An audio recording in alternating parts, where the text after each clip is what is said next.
అందరికీ నమస్కారం అండి. అందరూ బాగున్నారా? మేము కూడా బాగున్నాము. అందరూ బాగుండాలని ఆ భగవంతుని కోరుకుంటూ వీడియోలోకి అయితే వచ్చేద్దామండి. అయితే చిన్న మొత్తంలో పొదుపు చేయడం వల్ల భవిష్యత్తులో పెద్ద మొత్తంలో ఆర్థిక భద్రత లభిస్తుంది. రోజువారీ కానీ నెలవారీ కానీ ఎవరికి వీలున్నట్టు వాళ్ళు పొదుపు అనేది చేయడం చాలా మంచిదండి. ఇది ఒక మంచి క్రమశిక్షణనే చెప్తాను. పిల్లలకి చిన్నప్పటి నుంచి డబ్బులు పొదుపు చేయడం అలవాటు చేయడం వల్ల ఒక మంచి క్రమశిక్షణగా భావించి నేనైతే మా తన్వితో ఇలా చేయించాను. మాకు కూలీ అండి. రోజువారీ కూలీలో ఎంతో కొంత ఇలా హుండీలో వేసుకోవడం మాకు అలవాటు. మా పిల్లలు చిన్నప్పటి నుంచి ఇలానే చేసేదాన్ని. ఇప్పుడు తన్వి కూడా ఇదే అలవాటు నేర్పిస్తున్నానండి. అయితే తన్వి పుట్టి ఇప్పటికి 2 సంవత్సరాలు పూర్తవుతుంది. అయితే ఈ 2 సంవత్సరాల నుంచి ఈ మనీ బాక్స్ ఉంది కదా, ఆ మనీ బాక్స్ మొత్తం ₹1,00,000 అయితే అయ్యిందండి. మాకు అంటే వేస్ట్ ఖర్చులు ఏమీ చెయ్యకుండా మాకు ఎంతవరకు అవసరమో మరి కనీస అవసరాలని చేసుకుంటూ మేమైతే డబ్బుని కొంచెం కొంచెంగా పొదుపు చేసుకుంటాము. అయితే ప్రతిసారి మనకి ఎప్పుడు ఒకేలాగా ఉండదు. ముందుకి వచ్చే కష్టాలను కానీ ఆర్థిక పరిస్థితులు కానీ ఎదుర్కొని నిలవాలి అంటే పొదుపు అన్నది చాలా అవసరం. ఇది ప్రతి ఒక్క మనిషికి ఒక క్రమశిక్షణగా అలవాటుగా మార్చుకుంటే భవిష్యత్తులో ఇబ్బందులు రావని నా అభిప్రాయం అండి. అందుకే మా తన్వితో ఇలా చేయిస్తున్నాను. అయితే ఈ ₹1,00,000 ఏ రకంగా మేము ఖర్చు పెట్టామన్నది మీ అందరితో షేర్ చేసుకుంటామండి. మనం కష్టపడి సంపాదించే సంపాదనలో మొదటిగా దేవుడికైతే తీసుకుంటాం కదా, అలాగే మొదటిగా నేనైతే ఈ డబ్బుల్లో దేవుడికి ఒక పక్కన పెడదాం అనుకుంటున్నాను. ₹1,00,000 4 భాగాలుగా చేసి ఒక భాగాన్ని దేవుడికి విభజించానండి. ఆ దేవుడు ఎవరు ఎందుకు అన్నది మీ అందరితో షేర్ చేసుకుంటాను. అయితే తన్వికి ఇప్పుడు 2 సంవత్సరాలు, ఇంకొక సంవత్సరంలో 3వ సంవత్సరం వచ్చేస్తుంది. అప్పుడు అక్షరాభ్యాసం చెయ్యాలి.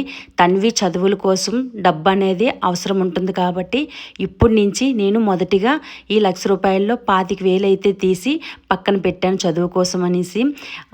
ఇంకా 3 భాగాలు. రెండవ భాగం ఇంకో 25,000 అండి. ఈ 25,000తో తన్వికి కావలసిన షాపింగ్ అంతా చేసుకున్నాము. బట్టలు, చెప్పులు, అలాగే పుట్టినరోజుకి కావలసిన సామాన్లన్నీ తీసుకున్నామండి. అయితే తన్వి ఇదంతా ఒక తీపి జ్ఞాపకంగా జీవితాంతం ఉండాలనేసి, పిల్లలతో ఆనందంగా పుట్టినరోజు జరుపుకోవాలని, పిల్లలకి చిన్నపిల్లలకి ఏవేవి కావాలో ఆట వస్తువులు, తినుబండారాలు అవన్నీ తీసుకొని తన్వి పుట్టినరోజు నాడు అవి పిల్లలకి పంచుదామని చెప్పి తీసుకున్నాము. వాటిని కూడా మీ అందరితో షేర్ చేస్తానండి. ఎంత పొదుపు చేసుకున్నా సరే చిన్న చిన్న ఆనందాలు ఎప్పుడూ కోల్పోకూడదు. ఆ చిన్న చిన్న ఆనందాల కోసం మనం దాచుకున్న డబ్బుల్లో ఖర్చు చేయడం తప్పలేదండి. మనం ఎప్పటికీ ఎలా ఉంటామో తెలియదు. ఈరోజు సంతోషంగా ఉన్నామా లేదా, ఈరోజు మనకి కావలసినవి కొనుక్కోవాలి. అంతేగాని మరీ అతి జాగ్రత్త కూడా పనికిరాదనే నేను అంటాను. మనకి కావలసినవి చూసుకుంటూ పొదుపు చేసుకుంటూ ఉంటే జీవితంలో హ్యాపీగా ఉండొచ్చండి. రెండోది, తన్వి వాళ్ళ తాతయ్య ఫోన్ రిపేర్ అయిపోయింది. రిపేర్కి కూడా ఇంకా పనికిరాదని చెప్పడం వలన తన్వి ఫాదర్స్ డే గిఫ్ట్ ఇద్దామని చెప్పి ఫోన్ తీసుకోవడానికి అయితే వెళ్ళామండి. ఫోన్ 25,000లో తీసుకుందామంటే సెట్ అవ్వలేదు. 30,000 అయిపోయింది. 30,000 పెట్టి ఫోన్ తీసుకొని తన్వి చేత ఫాదర్స్ డే గిఫ్ట్ అయితే ఇప్పించాము. చాలా హ్యాపీ అయిపోయారు వాళ్ళ తాతయ్య. అంటే ఇంకా అదంతా చెప్పలేను నేను. చాలా అంటే చాలా హ్యాపీగా ఫీల్ అయ్యారు. అంటే మనం చేసే చిన్న చిన్న పొదుపులు ఎంత పెద్ద ఆనందాలు ఇస్తాయో మనం స్వయంగా అనుభవిస్తే కానీ అవన్నీ తెలియదండి. అయితే ఇంకా 20,000తో కూడా ఏం చేసామనేది మీ అందరితో షేర్ చేసుకుంటాము. అదో వ్లాగ్లో కలుసుకుందామండి. అయితే ఈ వీడియో మీ అందరికీ నచ్చినట్టయితే లైక్ చేయండి, షేర్ చేయండి, కామెంట్ చేయండి. ఈ షాపింగ్ అంతా చేయడానికి మా ఒక్కరి వలన అవ్వదని చెప్పి మా చిన్న చెల్లిని తోడుగా అయితే తీసుకెళ్ళామండి. మా చిన్న చెల్లి షాపింగ్ చాలా బాగా చేస్తుంది.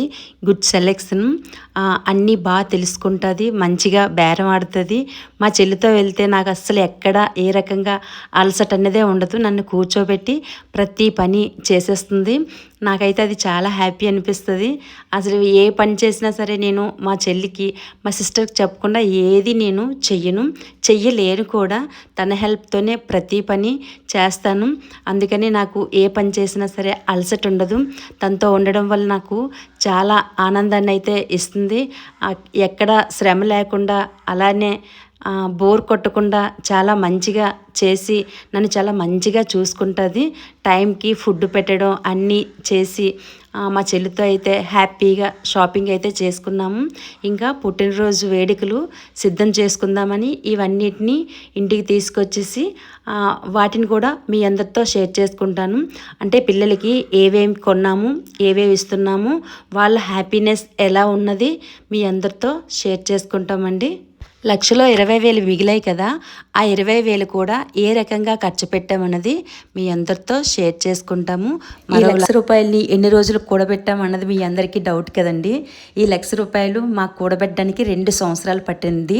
తన్వి పుట్టిన మొదటి రోజు నుంచి 2 సంవత్సరాలు పూర్తయ్యేసరికి ఈ ₹1,00,000 సేవ్ చేసుకున్నాము. అయితే ఇలాంటి ఎన్నో మంచి మంచి వీడియోలతో మీ అందరి ముందుకి వస్తాము. మా తన్వితో ఇలాంటి పనులు ఏవేవి చేయిస్తున్నామో మీ అందరితో షేర్ చేసుకుంటామండి. ఉంటాము. అందరికీ నమస్కారం.